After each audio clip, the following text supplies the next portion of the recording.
לתקופה ארוכה אני מתקרב ליהדות שלי, ואני עוד לא יודע הרבה דברים. כל למעלה, שיהיה לך הרבה נחת, מזל טוב.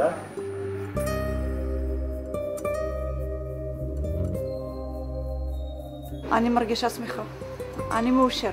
בפנים אני שמח, ונגיד ככה מאוד מבסוט, כי עברתי חוויה מאוד חשובה, ואם פעם הייתי סקפטי לגבי כל העניין, כאילו, מלא, אתה יודע, אבל עכשיו את האמת אני יכול להמליץ לכל אחד לעשות.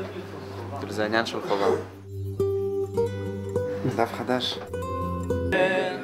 אלוהינו ואלוהי אבותינו, קיים את הנימול הזה לאמו, ויקרא שמו בישראל אורי בן ברוך. תשמח האם ביוצא חלציה.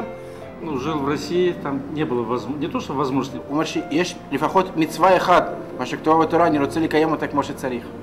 אז הוא אומר, אפילו בגיל הזה הוא רוצה לקיים את המצווה בשמחה. Во-вторых, такой обряд в Иерусалиме произошел. הוא שמח שזה קרה בירושלים ולא במקום אחר. האמת היא שאני מרגיש מאושר עכשיו, אחרי שכל זה עבר, ואני שמח, אני באמת מודה מאוד לאנשים שיכלו לאפשר לי לעשות את זה.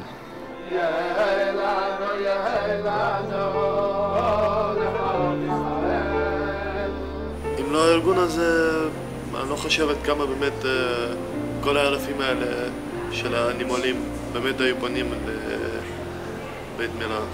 עושים עבודה ענקית עצומה, שיברכו. דג שסבלתי יום צד חשוב בחיי. זה דג שלי תמך בי. בוא ניקח באחד הרגעים החשובים בחיים. עברתי את זה, תודות גם לו וגם לחברים שבאו איתי.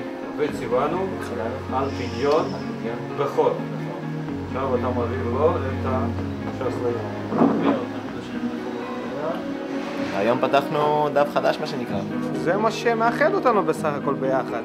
כי אם לא הדת, אין לנו שום דבר שמקשר בינינו. הדת היהודית, הברית מילה, זה אחד המרכיבים שמקשרים את כל היהודים ביחד. זה חשוב מאוד. חזק וברוך. תודה רבה. תודה רבה. כל טוב, תודה רבה. תודה, להתראות.